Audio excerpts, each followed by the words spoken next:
Friends, this video is about the power of learning and Zen philosophies to help you embrace change and let go of fear. It's astounding what bots and machines can produce in the bold new world of artificial intelligence, machine learning, and cloud computing. Researchers at La Trobe University, Australia have created what's called a LOL bot. And it's funny and scary at the same time. But I'll tell you what I find funny and scary is that our learning approaches and our management styles are still stuck in the industrial age. We've carried a lot of baggage from the industrial age into the information age. Look at some of the accounting principles, for example. Furniture and buildings are assets, while people are still an expense. Another dangerous meme from the industrial age is the belief that you are done with learning once you graduate from college or acquire a degree. Consequently, we have a whole generation now who've come to believe that schooling is equal to learning. And the only end objective of learning is to pass an exam, for example, or get a license. While nothing could be further from the truth. The illiterate of the 21st century, said Alvin Toffler, will not be those who cannot read and write, but those who cannot learn, unlearn, and relearn. To put it bluntly, in an era of constant change, only lifelong learners will survive. These agile minds will have the ability to adapt to any changes in the environment or marketplace, and they'll continue to grow and flourish in any scenario because for them, learning is a lifelong activity. In the words of Sir Richard Branson, these folks, they see life as one long university education that they did not have. And every day, in every way, they're learning something new. University education, my friends, is going to be inadequate for you. Formal education doesn't teach you the skills you'll need to thrive in the real world. Life skills like emotional intelligence, communication, charisma and presence, leadership, time management, creativity and innovation, critical thinking, design thinking, dealing with workplace politics, managing your emotions and interpersonal skills, etc. This stuff is not the priority of formal education. And therefore, I have 3 simple solutions for you and 2 learning strategies in this video. Number 1, take charge. Take charge. Learning is too important an activity to be left to an external agency. You don't let the bank control your finances, do you? So why leave your learning and development needs to your college or to your company? Take charge of your lifelong learning and act as your own learning and development department, just like every major corporation has one, with your eyes on the horizon, anticipating and preparing for changes and technological disruptions. Number 1, take charge. Number 2, develop your own learning curriculum and calendar. What are the skills you need the most to thrive in your chosen profession? What's changing on the horizon, and what do you need to learn in order to capitalize on those changes? And then allocate time and make learning your priority. It's an investment in your future. Number 3, commit to an annual investment to upgrade your skills and your mindset. I invite you to think of yourself as a one-person corporation, a one-person company, carefully setting apart money every year for learning and development courses. Sign up for online courses, conferences, and executive learning programs to sharpen your saw.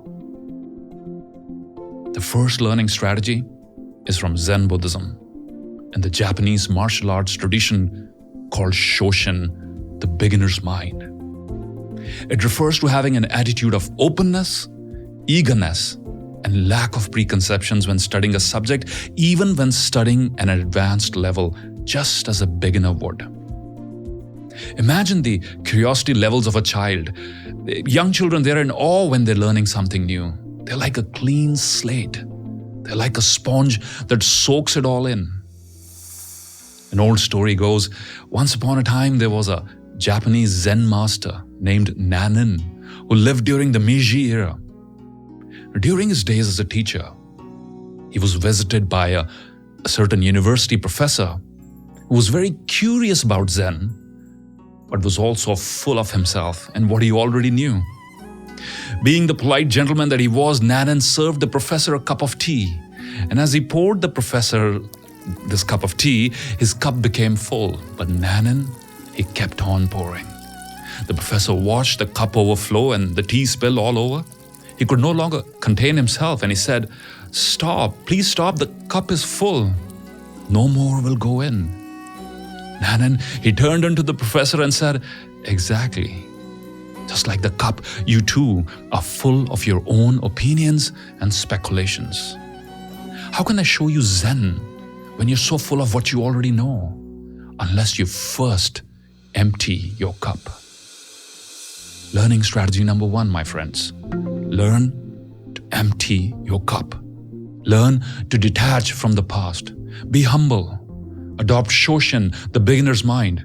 And most importantly, don't let what you already know stand in the way of what you want to know.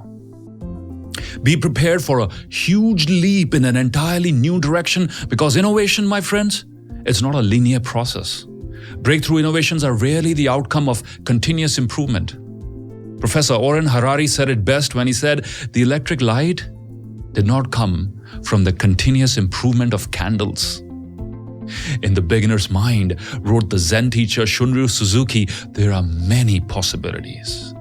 In the beginner's mind, there are many possibilities. In the expert's mind, there are a few.